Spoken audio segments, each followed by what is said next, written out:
Museu Histórico do Exército e Forte de Copacabana. Mais de 100 anos de cultura, memória e tradição. O nome surgiu de um movimento de unidades militares que aconteceu aqui no Rio de Janeiro e teve a participação de militares do Forte de Copacabana. Foram 17 militares e um civil envolvidos, totalizando os 18 do Forte. Se trata de um dos principais museus militares do país e um dos principais pontos turísticos do Rio de Janeiro, estando entre os 5 pontos mais visitados da cidade. Sua missão é a preservação, salvaguarda e divulgação da história do Exército para brasileiros e visitantes de diversas outras nações.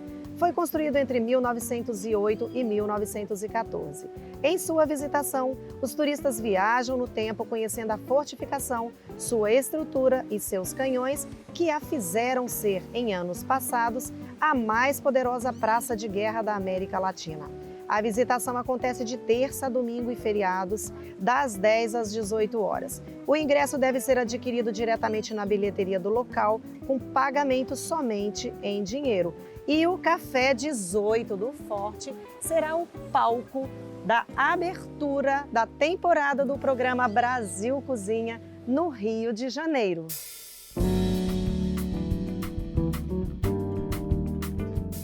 E é com esse cenário que a nossa história vai começar no Rio de Janeiro.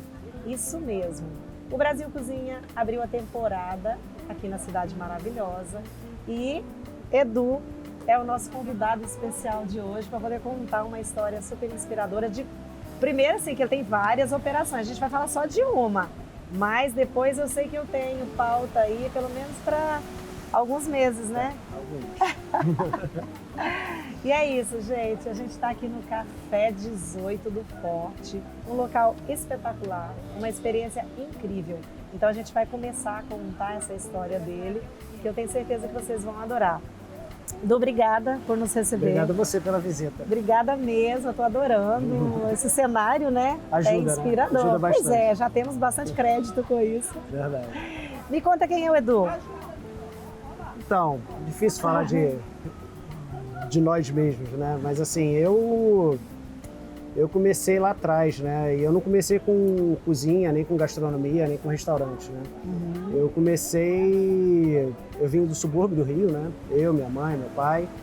E de lá minha mãe sempre foi quituteira e trabalhou com salgados e bolos, né? E começou a fazer muitos bolos e salgados e eu comecei a fazer entrega para ela. Na verdade, eu comecei assim.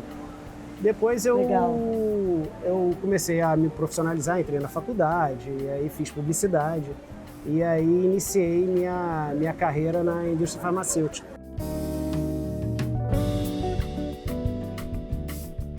Então, quando eu iniciei esse trabalho na indústria farmacêutica, ali eu fiquei por mais ou menos 12 anos, né? E trabalhei em diversas áreas lá. Só que eu me vi trabalhando muito, viajando muito, e via muito pouco minha filha. E chegou a hora que eu estava vendo minha mãe, né, que já estava trabalhando no Café 18 do Forte, né, a gente tem isso aqui há 13 anos. Ela trabalhava aqui sozinha praticamente. E aí depois desses 12 anos, eu resolvi, então, conversando com ela, e resolvi assumir, né, o Café 18, saindo da indústria farmacêutica. Eu me desliguei de lá e assumi o Café 18 do Forte, tendo aí uma experiência muito importante para mim nesse início aí de restauração, né, de bares e restaurantes. E o café até então, ele já existia, obviamente, né, ele tinha nossas mesas, como você pode ver aqui hoje, tudo mais, mas era uma coisa um pouco menor, né, com um menu limitado, um menu um pouco tradicional. Enfim, e quando eu comecei a ajudar a minha mãe no café, assumi o café, a gente fez uma mudança, eu diria até um pouco radical, né? Trazendo um pouco o menu um pouco mais, trazendo um pouco mais de autenticidade para o menu, falando mais de ingredientes locais, trabalhando mais com o produtor local, e aí a gente foi montando aí um menu mais interessante.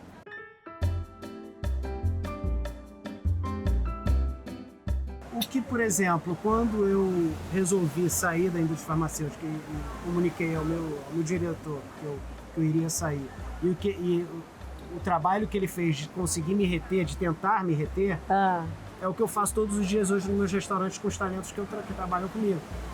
Então, assim, tudo valeu a pena. Veio de lá, tudo, lógico que vale. Tudo é experiência. E aí, depois desse primeiro período, né, que foi o primeiro ano trabalhando com a minha mãe, que não é nada fácil, né? Trabalhar com mãe, com família, não é nada fácil.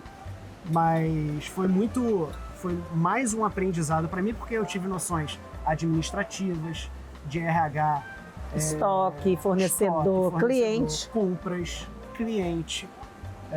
Como eu trabalhava com vendas na indústria farmacêutica, cliente é uma coisa que eu já tinha uma certa, um domínio. Né, já tinha um certo tipo de domínio, mas eu já era habituado, né? É um outro perfil de cliente, né?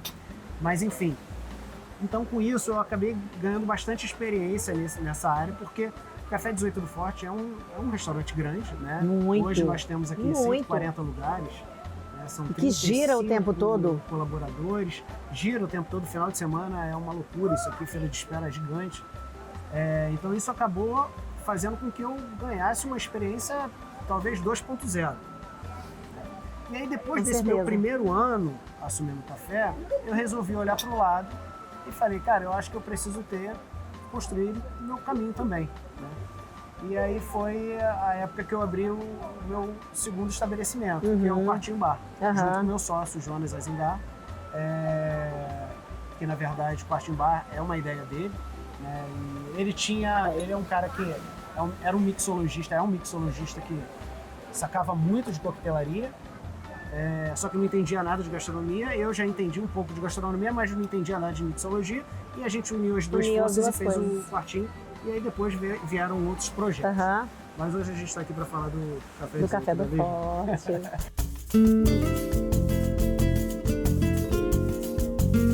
O Café do Forte até então era aquele projeto, vamos dizer assim, mais caseiro, que você trouxe toda a pegada de estar criando processos, até porque eu acho fantástica essa história de você falar que tem 142 lugares e que isso aqui gira o tempo todo. O tempinho que a gente está aqui já girou várias vezes. O tempo todo.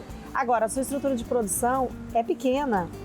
Então você tem que ter processo. Isso, você tem que ter processo. De 23 metros quadrados, para ser exato. Você tem que ralar. É uma loucura. É loucura. E o cardápio é muito extenso, né? Também. Então, quer dizer, você deve ter criado aí todo um processo para poder fazer essa produção toda, e com a experiência da tua mãe também. Sim. Isso com certeza conta muito.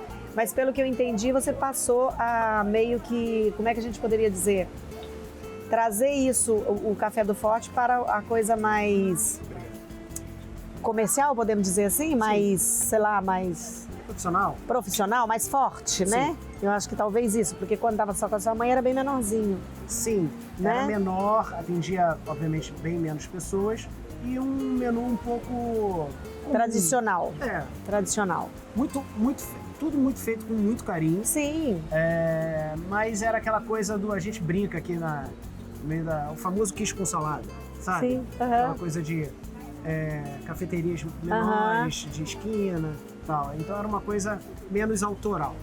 Aí assim. Você, vamos falar do cardápio, que aí o cardápio foi desenvolvido por você.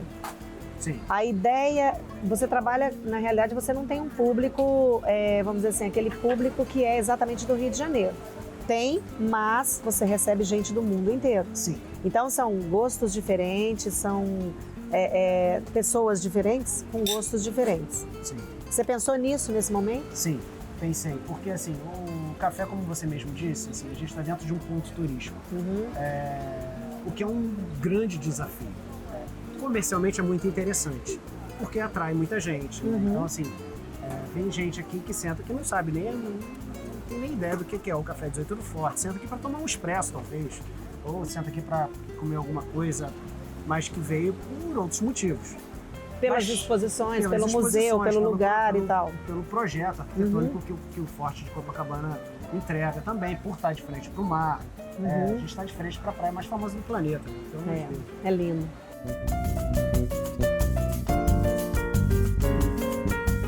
O menu, ele tem uma linha, né? E a linha é ingredientes brasileiros.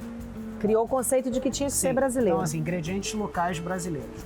O que eu puder trazer de fornecedores do Rio de Janeiro, eu vou trazer. Legal. Por exemplo, a gente tem a nossa parte de cervejas. Todas as nossas cervejas são de produtores locais do Rio de Janeiro. Óbvio que a gente tem cervejas comerciais, mas quando a gente pega as cervejas mais artesanais, a gente tem as cervejas só do Rio de Janeiro. Valorização do produto da terra e do produtor local. Exatamente. Leite também vem do Rio de Janeiro. Até os ingredientes mais comuns, ovo, Rio de Janeiro, orgânico. Legal. Sabe?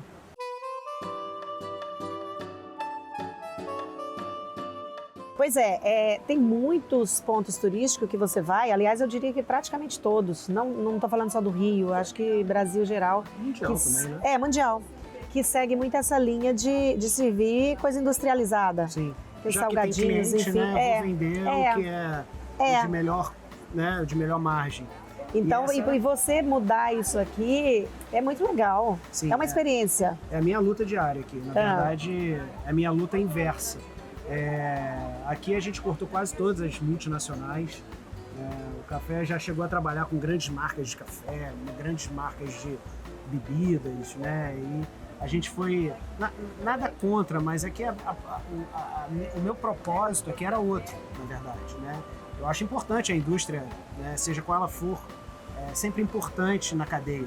Mas para cá, pro propósito que eu tinha pro Café 18, não eram esses os parceiros que eu queria ter. Né? Eu queria ter os parceiros menores. Você está vendo aqui, que chegou na mesa. Dadinho de tapioca? Isso aqui é um dadinho de tapioca com queijo de cabra e um atumzinho marinado. Aí está lindo. Esse queijo de cabra vem aqui da Serra do Rio, vem lá de Cebolas, perto de Secretário, feito lá. Né? Essa tapioca vem de Minas, não é essa tapioca mega industrializada. É uma tapioca realmente super artesanal. Brotinhos feitos aqui em Guaratiba, né, na cidade do Rio. Enfim, qualquer item que você pegar dentro do nosso menu, a gente tem alguma relação com pequenos produtores. E a valorização do produto da terra. Eu vou provar agora. Você tem dúvida? Essa é uma das entradas que mais saem. Não, e tá lindo. A gente fala, uma das coisas que eu bato muito dentro das consultorias é sobre a apresentação. Para mim, antes de qualquer coisa, antes de qualquer outra coisa, a apresentação ela tem que ser impecável. Claro. Eu falo que você pode vender chuchu, mas tem que ser o melhor chuchu e o mais bem apresentado chuchu. Sim. Né? Porque a gente come com os olhos. Então, por exemplo, eu vi isso aqui na hora que a gente estava aqui, eu vi passando. Só que eu não sabia o que era. Eu perguntei para os meninos, tem um prato lindo ali, pegou essa imagem e tal. Sim. Então isso é muito lindo. E além da visão, né, e da apresentação, ainda tem aquela questão das mídias sociais também, né? Hoje você monta um instagramável. O famoso instagramável. Quando você monta um prato, né, a gente pensa que ele vai ser replicável, né? Ele pode ser replicável dependendo da forma como você apresentar ele. Ou não. É a forma do marketing espontâneo, né? Exatamente. Você não tá pagando nada. Exatamente. O cliente chega, acha bonito, filma, joga nas redes sociais e te marca, isso replica. Sim.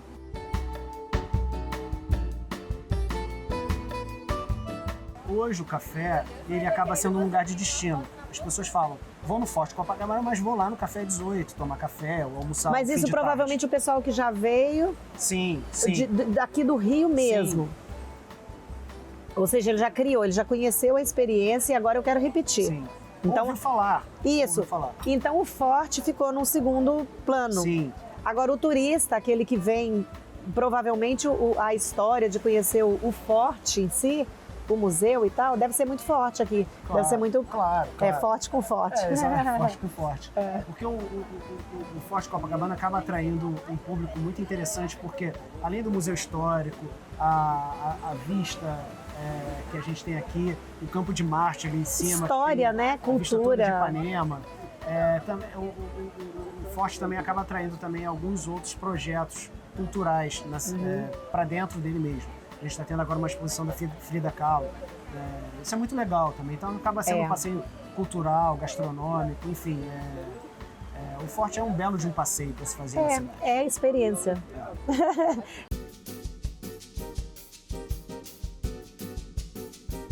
O dadinho tá impecável. Bom, né? Eu senti uma picânciazinha, tem uma pimentinha. Tem uma pimentinha que a gente chama de... É uma marinada que a gente usa o ponzu, né? Que é um molho, né? Que a gente usa o shoyu como base. Limão, um pouquinho de laranja, gengibre. E a gente coloca um pouquinho de pimenta também, né? Eu e senti. a pimenta sriracha. Ela tá um pouquinho vermelhinha aqui, que dá uma leve picância. Então traz o frescor do creme de cabra, né? De queijo cabra. A leveza. A leveza também da tapioca, né? Que é levinha, sem glúten, inclusive, né? Para o pessoal que não curte o glúten. E esse brotinho de beterraba aqui que também traz um frescor fenomenal. 100% brasileiro, né? Tudo aqui fantástico. Quase tudo. Só o atum, né? Só que vai, que não é. que vai cair aí. Exatamente. Mas que tem uma combinação perfeita. Pois é, a gente já está quase chegando no final do primeiro bloco, tá vendo? Valeu, Quando né? a conversa... Tá valendo, lógico que e não falamos nada do que tem para falar. Falta muito ainda. Falta muito ainda. Pois é, gente, é isso. O Brasil Cozinha, ele chega com essa proposta de contar histórias inspiradoras, aquelas de sucesso, de quem põe a mão na massa, de preferência que o dono esteja ali operando, esteja vivendo toda essa situação junto com os funcionários, junto com a equipe e tal, não sei o quê, mas que ele viva isso. Então é muito interessante. Fica com a gente que a gente volta já já, porque tem muita coisa boa para contar ainda, né? É isso aí. Ah, detalhe! Nós vamos entrar com a mãe dele agora, que foi a que começou tudo isso, entendeu? E depois a gente volta com ele para A melhor poder... entrevista vai ser agora. Vai nada, ele é ótimo também, mas a gente volta já já.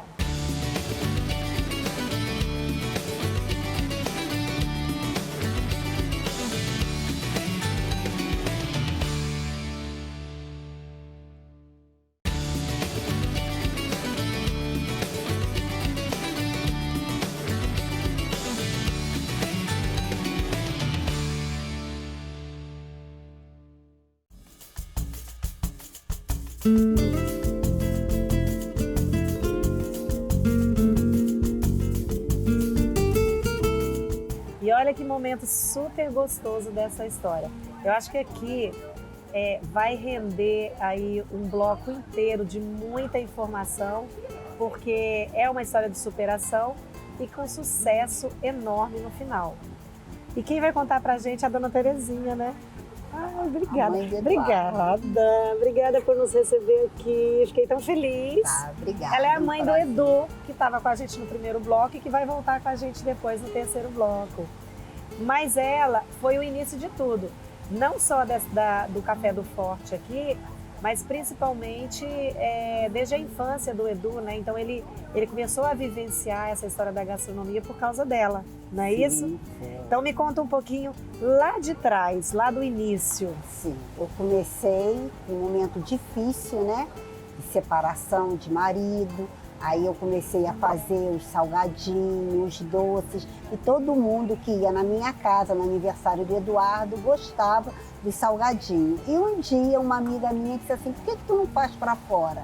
Aí eu comecei a fazer os salgadinhos e os bolos, aí comecei a estudar, fazer tortas, aí comecei a vender, aí foi o boca a boca que a gente começou a desenvolver. Depois eu comecei a fazer festas temáticas, fazer os buffets, aí todo mundo pedia, aniversário do meu filho, que tal? Aí vinha, pedia um orçamento, eu ia fazer. Agora, lá atrás ainda, a senhora era dona de casa? Sim, dona de casa. Dona de do casa, lar. mas que já cozinhava. Já cozinhava, sempre gostei de cozinha porque meu marido gostava muito de comer bem. E eu aprendi um pouco com a minha sogra, que cozinhava muito bem, fazia coxinha para receber a gente dia de domingo na casa dela. E todo mundo gostava. E eu comecei a me interessar, né, para fazer as coisinhas, fazia e ali começou aprendendo com ela lá, ajudava. Ajudava, desenvolvia e comecei a gostar realmente.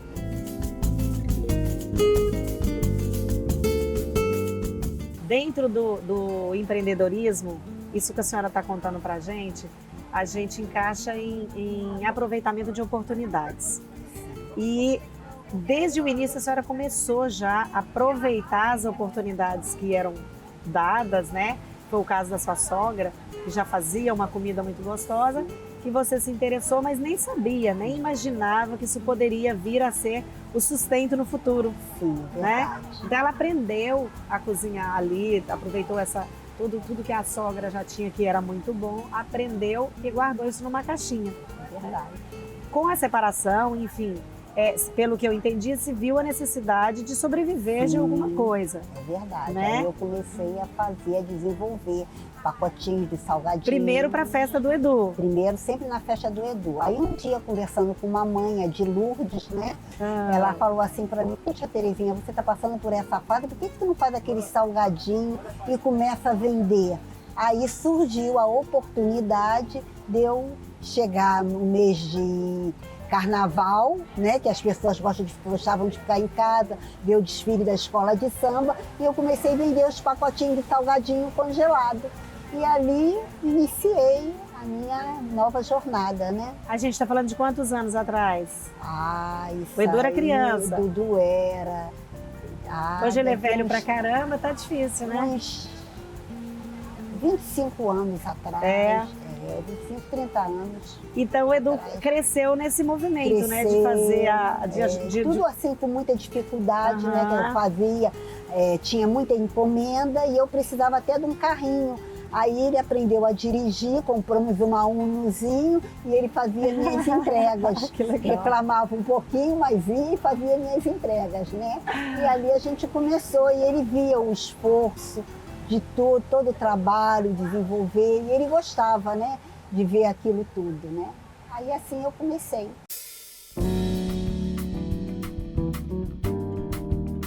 Como que foi essa chegada da senhora, que ainda não existiu o Edu também na operação, né? No Café do Forte? No Café do Forte. Foi uma licitação que apareceu aqui no Forte de Copacabana e eu concorri, só que não tinha ninguém para concorrer comigo porque isso aqui não existia. Então, peraí, vamos voltar um pouquinho. Nessa brincadeira aí, a senhora já tinha uma empresa aberta. Já tinha uma empresa aberta, que eu abri a empresa em 2005. Aham. O café eu abri em 2010. Mas a senhora partiu para abrir uma empresa porque deve ter acontecido alguma necessidade de estar emitindo nota fiscal, Sim. enfim. Os eventos que eu fazia, que era para a indústria farmacêutica, eles queriam tudo nota fiscal e eu não tinha como emitir. Aí eu abri a empresa em 2005, que foi Mania de Salgados, o nome da empresa. Aí eu comecei a desenvolver todo o trabalho. Aí, com o decorrer dos anos, eu disse assim, poxa, eu quero abrir, botar minha cara do lado de fora, né? Aham. Não quero ficar só em fazendo eventos, porque os eventos tu trabalha antes, durante e depois, né? Aham. Aí eu consegui essa licitação, participei e ganhei. Nossa, mas que sorte não ter um concorrente, hein? Não tinha ninguém veio concorrer aqui comigo. E quando eu ganhei, aí veio um processo difícil na minha vida, que foi a vida do meu filho, Rafael. Rafael, eu tenho 2 filhos, que é o Eduardo e o Rafael. O Rafael mais novo. Com 10 anos surgiu um tumor no cérebro, né? E a gente lutou pela vida dele e ele veio a falecer em 2009. E eu ganhei essa licitação em 2009, um pouco antes dele falecer. Que isso aqui seria para a gente trabalhar juntos aqui no café. Os 3, né? Os 3. Ele era mais novo? Ele era mais novo e ele queria fazer gastronomia.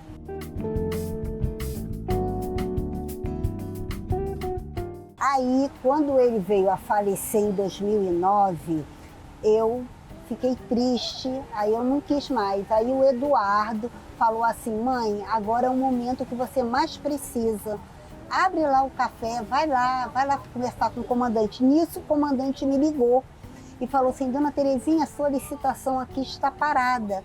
A senhora não quer vir? Aí eu disse assim, aí eu vim aqui, conversei com ele. Aí ele disse assim, poxa, aí me mostrou, a senhora ganhou. Aí eu expliquei minha situação toda, né?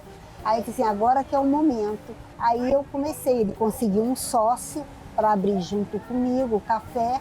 Fizemos a toda a obra, todo investimento, tudo. E conseguimos abrir o café em 2010, tá? Foi assim que aqui começou. Aí a senhora continuou no primeiro momento com a linha do que fazia lá. Sim, fazia Depois que o lá. Edu chega. Aí o Eduardo voltou, chegou aqui em 2017. Que o Eduardo então a senhora ficou 7 anos sozinha. Eu fiquei sozinha. 7 anos aqui tocando isso aqui sozinha. Sempre pedia a ele uma opinião, ele sempre me ajudava por fora assim, escolher as louças, escolher tudo combinando, que ele é bem empreendedor, né? Então ele me ajudou, dava por fora da medida que ele podia, porque ele tinha o trabalho dele, né? E ele já estava casado, tinha a vida dele, eu não podia ocupá-lo tanto. Aí em 2017 ele resolveu sair da indústria farmacêutica e disse assim, mãe, eu vou ficar aí, eu vou ficar contigo no café. Eu senti um pouco, né? Eu disse assim, poxa, ele vai largar um emprego, numa indústria para ficar aqui comigo, mas foi muito bom ele ter ficado, se dedicado aqui ao café. Porque ele fez toda uma reestruturação, né? Sim, ele se reinventou, o café, mudou tudo, toda a logística, tudo foi mudado.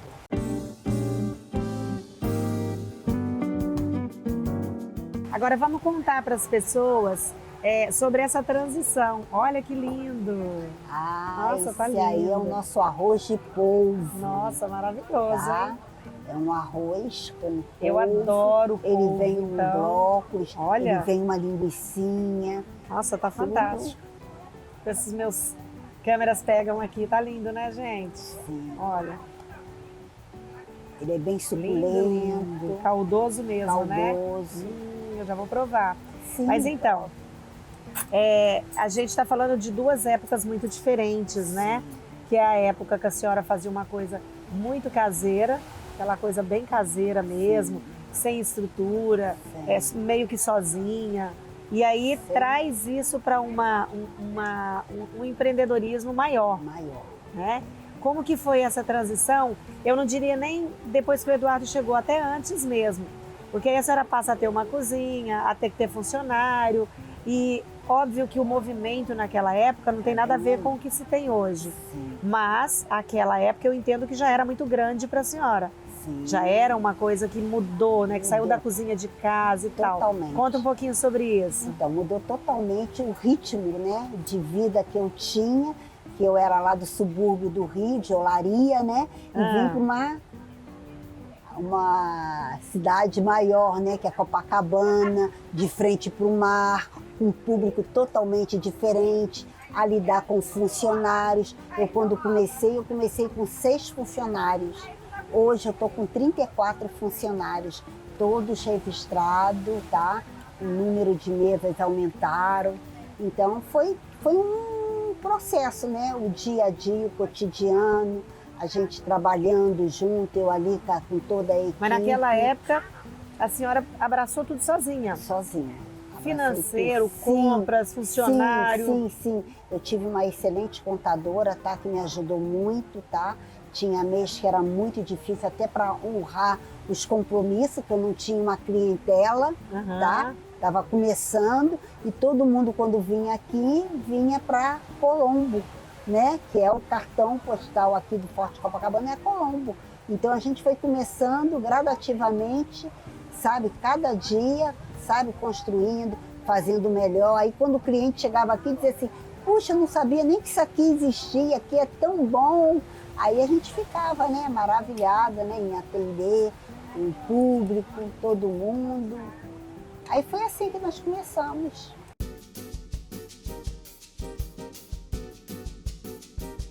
Vocês acabaram saindo muito daquela coisa do café, do lanche, de não sei o quê, e entrou com um cardápio imenso, que vai do café da manhã ao jantar. Sim. Pratos super, super incríveis, né? Sim. Que atende a todos os gostos, todos os paladares, enfim. Sim. Agora, deve ter sido uma fase bem, vamos dizer assim, complexa no sentido de reestruturação mesmo. A senhora vindo de uma coisa muito caseira, mesmo montando aqui antes do Edu chegar, o Edu chega e faz essa eu falei bagunça agorinha, né? Essa bagunça boa toda. E a senhora no meio de tudo isso aqui. Sim. E pelo que eu percebi, a senhora foi se adaptando. Sim, a tudo, né? Procurando melhor, sempre oferecendo melhor, tomando conta de toda a cozinha, olhando, como é que é o processo, a nossa produção. E a senhora aprendia os pratos com ele, assim, e passava a fazer? Ele sempre chega para mim e diz assim, mãe, ó, tive uma ideia, que tal isso aqui? Faz aí. Aí eu ia, fazia, elaborava, ele provava, isso aí, mãe. Aí a gente começou a desenvolver. Ele sempre traz, me dá a ideia, eu vou, faço a produção, aí dou para degustar, aí não, é isso aí. Aí eu passo para os funcionários e eles dão segmento. Cozinheira de verdade, gente. E quem sabe cozinhar é isso, né? É isso. Basta a pessoa dar uma ideia pra gente e a gente vai lá e... Cria, né? Cozinha é uma criação. Você vai, cria, desenvolve e assim segue. Pois é, eu acho muito interessante a sua história, acho lindo. Até porque o meio onde você... É realmente um desafio. É um privilégio trabalhar aqui. É um desafio muito grande de ter começado da forma que a senhora começou, né? E chegar nisso tudo que está aqui.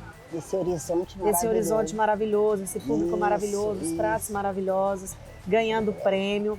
Aliás, parabéns pelo prêmio. Obrigada, é recompensador. É compensador mesmo. Mesmo. Eu não tenho nem o que dizer, realmente é muito ótimo. delicioso, né? Que bom, muito bom. Olha, mais uma vez, obrigada. Obrigada foi um mesmo prazer, por ter recebido a gente aqui.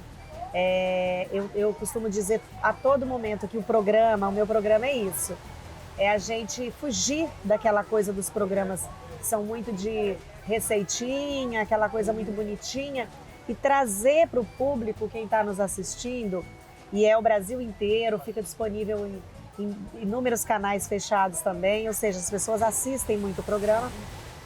E quando você fala de empreendedorismo, a ideia é essa, que aquela pessoa que quer empreender, escute a sua história e saiba que é possível empreender, que dá para poder começar vendendo uma coxinha, né? Mas que seja a melhor coxinha do mundo. Sim, faça com amor, né? Isso, e que tenha uma como é que a gente fala? Uma proposta, né?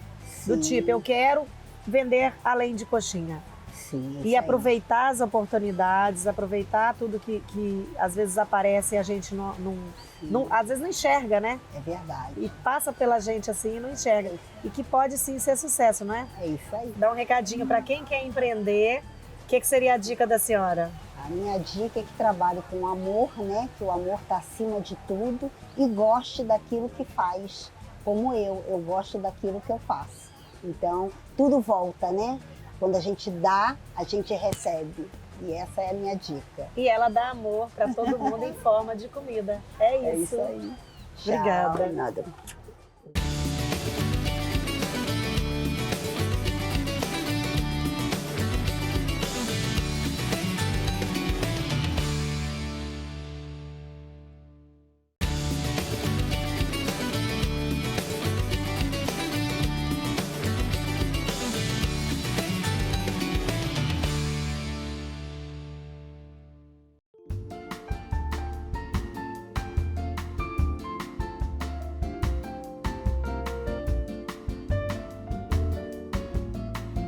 Estamos de volta com o Edu, depois de escutar essa parte tão gostosa que a mãe dele contou pra gente, né? Uma história realmente linda, que eu tinha falado que era de superação e de sucesso.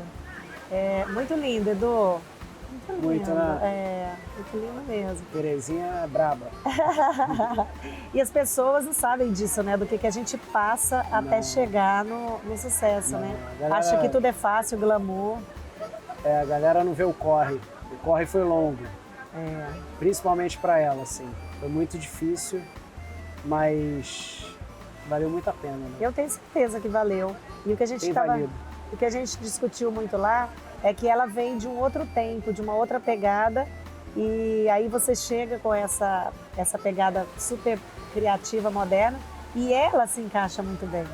Sim. Ela fala pra mim, não, ele às vezes me dá uma ideia, chega e fala assim, faz um prato assim, assim, assado, eu vou lá e faço, e dou pra ele testar, e ele adora. Então isso é uma coisa muito legal pra ela.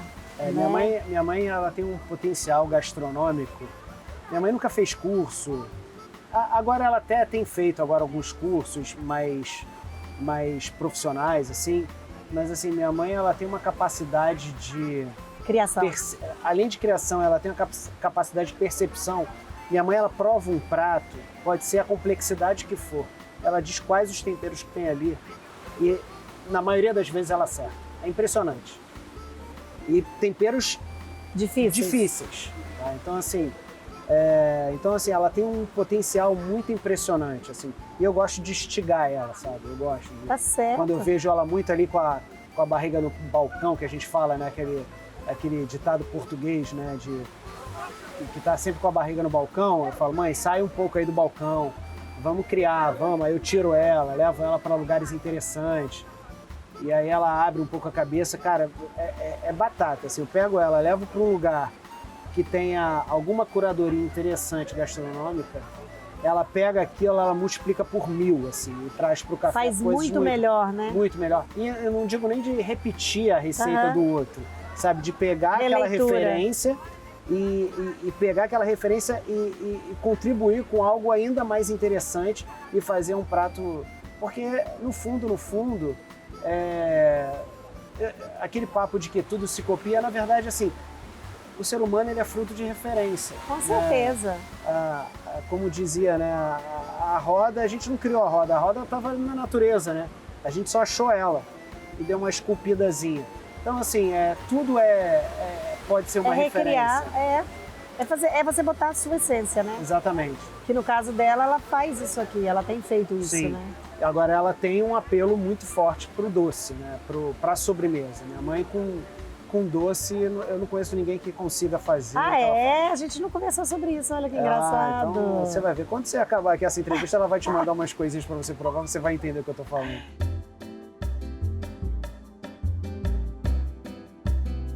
Vamos falar um pouquinho sobre um assunto chato que pelo menos assim, todas as operações que a gente roda pelo Brasil inteiro, a gente escuta a mesma história.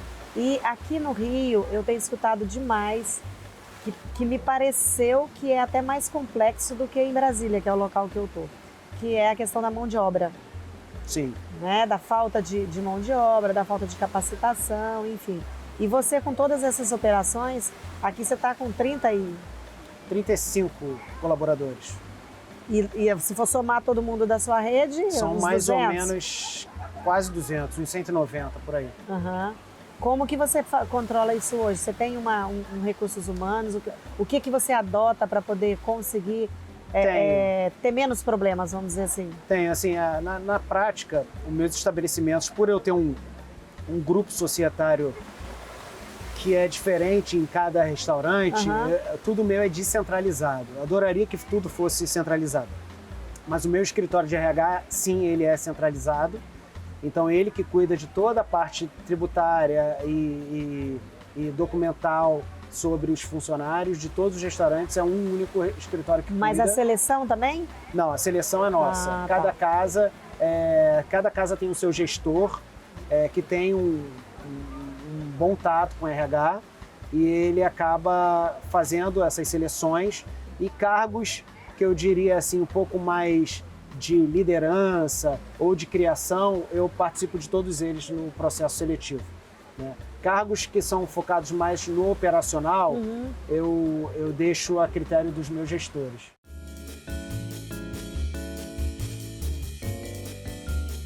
O meu desafio interno, né, eu dentro dos meus restaurantes, é um desafio que eu pego para mim mesmo e tento bater no peito, desenvolver as pessoas dentro do meu restaurante. Eu fico muito feliz quando eu pego uma pessoa que está lá na parte de lavagem de louça, o famoso ASG, Auxiliar de Serviços Gerais, e vejo hoje já como garçom, ou como maître, ou até como gestor, né?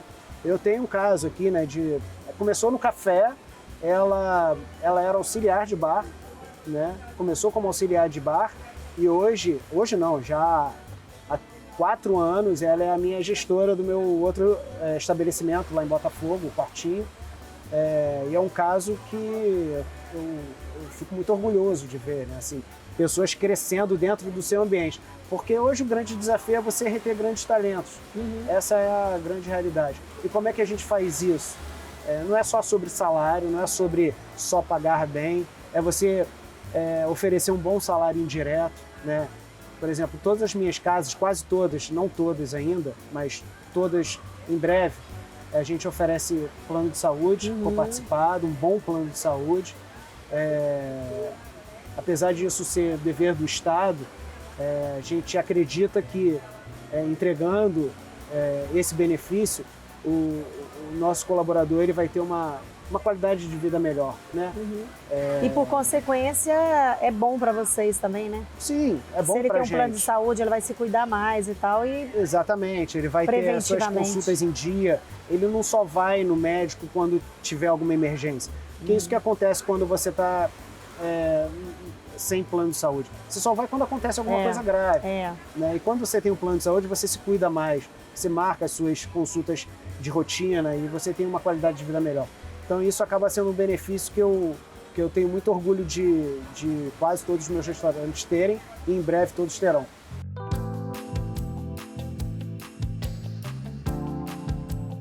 Eu queria voltar um pouquinho para a gente falar mais sobre o cardápio. Você me falou que atende café da manhã, almoço e relativamente janta. Você encerra às 8 da noite, né? Sim. Esse cardápio seu, você tem um cardápio que é de café da manhã que encerra num determinado período e depois começa o outro, ou ele é tudo junto e misturado? O menu aqui do café ele é interessante porque ele é separado por turnos. Então a primeira página ele é pela manhã, e aí tem o café da manhã para dois, o menu de brunch, cafés, tem até a parte de coquetéis de brunch, né?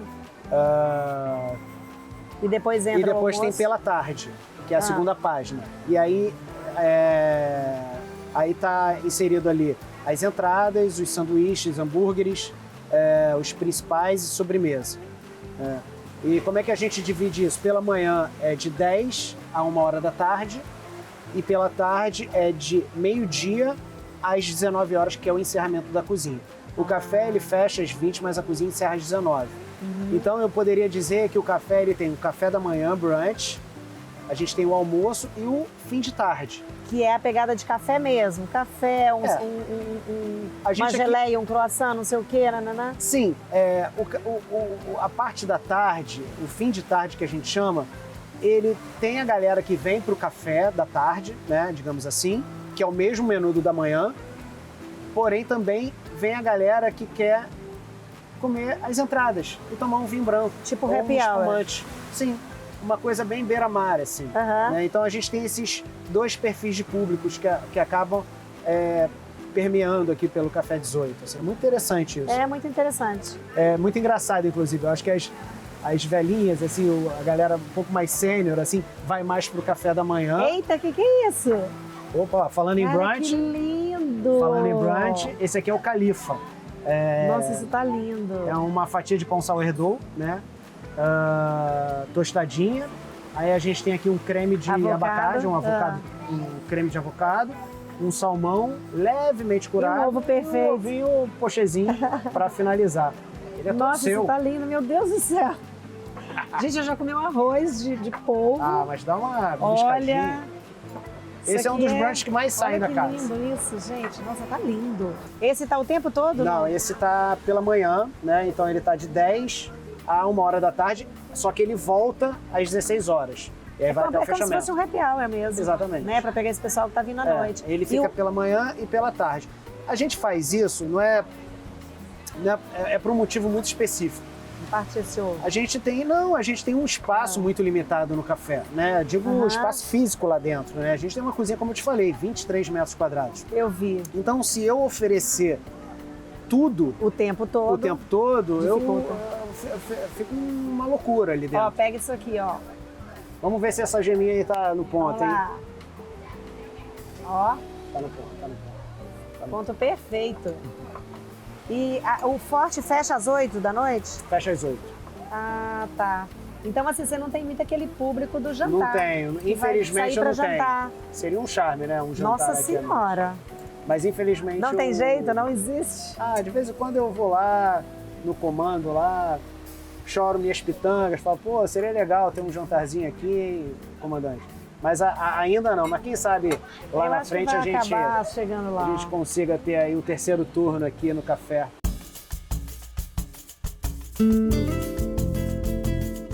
Então Então você tem uma carta de vinhos aqui? Sim, Eu a nunca carta é muito imaginei. boa.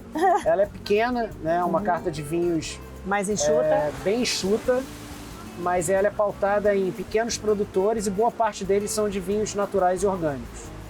Brasil? Não, Brasil, Não. mas eu tenho algumas coisas também América Latina, tenho um ou dois italianos e um espanhol. Mas assim, o foco da minha carta é pequenos produtores. Legal. Sim, Acho e eu interessante. acho que em torno de É 60%, bem curadoria, né? Sim, em torno de 60%, 70% deles são naturais. Gente, Mas a que gente legal isso. é engraçado, porque essa coisa do vinho natural, eu particularmente gosto muito, mas lá atrás a gente vivia dizendo assim, não, agora é vinho natural, vinho natural. Hoje em dia a gente não fala muito essa coisa do vinho natural, é vinho natural. É um vinho que tem um processo, né, com menos intervenção, Aham. que se a gente não falar, a pessoa não consegue perceber a diferença, né, no sabor, mas que acaba trazendo alguns benefícios, né? Então, assim, hoje eu prefiro não ficar falando Floreando. sobre, né? Então, assim, é um vinho de pequeno produtor e no rótulo, obviamente, vai estar dizendo se ele é natural, orgânico, biodinâmico, mas a gente hoje não tem mais esse speech de ficar divulgando, sabe, né? Agora, vende... eu realmente assim, não tinha conseguido visualizar o vinho aqui. Ah, cara, aqui tem Que bastante saída de vinho. engraçado, porque eu acho que o drink tem tudo a ver com aqui. Sim, a gente Né? aqui tem a gente desenvolveu alguns coquetéis para brunch, né? O que são coquetéis para brunch? Qual a diferença de coquetel para brunch para coquetel Sem normal? álcool? Não. Ele tem álcool, só que eles são mais leves. São drinks para você tomar de manhã. Ou seja, ele tem um teor alcoólico um pouco mais leve, uma coloração também que combine com a manhã, Aham. né? E acaba atraindo muito, né? Então, assim, a galera hoje pega um califa desse, que é esse prato Esse aqui aí, tá maravilhoso. você tomar com uma mimosa, com ginger aperol, enfim, maravilhoso. Maravilhoso mesmo. Muito, muito, muito Eu bom. amo. Eu também amei. A carta de drinks, os coquetéis, ele tem uma margem muito maior do que a do vinho. A margem de lucratividade do... Sim, do sem coisa. dúvida. Agora, quando Sem você dúvida. tem uma venda maior de vinho, porque, por exemplo, a maioria das casas, vamos falar fora daqui, né? Ele vende muito mais vinho do que o Sim. drink. Só que o vinho tem a margem muito menor. Sim. Então acaba que o drink, em o qualquer CMV mais situação, ele sai na frente. Sim, esse é um desafio. Por exemplo, um dos meus estabelecimentos que fica em Ipanema, ele é um gastrobar, né? E o desafio ali é justamente a gente oferecer mais coquetéis versus os vinhos. Só que a carta de vinhos lá é muito interessante também. E às vezes eles competem entre si, mas é uma competição saudável. Sim. Né? Assim, a galera do bar junto com o sommelier fazendo essa disputa interna onde o cliente não percebe, porém que é super saudável junto com o restaurante. Agora, no Brasil, eu diria que talvez seja um dos países onde a margem para venda de vinho seja uma das mais apertadas do mundo. Assim. É muito melhor você vender vinho na Europa do que no Brasil. Assim. Agora, isso porque assim, quando você abre as cartas dos restaurantes, assim, os preços são bem caros, né? Sim, exatamente. Eu tento espremer ao máximo a minha margem de vinho justamente para que... Até porque os vinhos que eu costumo trabalhar não são vinhos que você facilmente vai achar em algum mercado. São vinhos que realmente acabam sendo, olha só... Edu, minha nutricionista vai te ligar. Eu vou ter que cobrar extra aqui no programa, ó. Esse aí é uma... Que lindo. razoavelmente nova essa Tapioca? entrada. Isso aí é um bolo de tapioca com queijo da canastra. Imaginei. Maracujá. Isso Uma crema de maracujá com acetato balsâmico. Aham. Isso aqui é um sorvetinho de tapioca. Cara, tá lindo. Uma folhinha de biscoitinho feita aqui na casa. Uma delícia. esse Olha, bolo. tá muito fofo, muito criativo. Muito bom. Mas como eu estava falando, essa Do preço questão dos vinhos. do vinho... Não, assim, como eu tenho uma carta de vinhos interessante, eu acho que fica... É quente. ele é quente. O sorvete é gelado e o bolo é quentinho. Cabe assim? Cabe, não. Tô super satisfeito. Mas o que eu estava falando, essa questão do vinho, eu acabo tendo espremendo um pouco a minha margem no vinho, para que o cliente realmente tenha uma experiência legal, porque meus vinhos são interessantes. Não são vinhos que ele vai achar em qualquer lugar. Então ele acaba tendo uma relação com o restaurante diferente, porque vai ficar na memória dele aquele vinho que ele tomou, caso ele tenha gostado. E ele dificilmente vai achar esse vinho em outros lugares.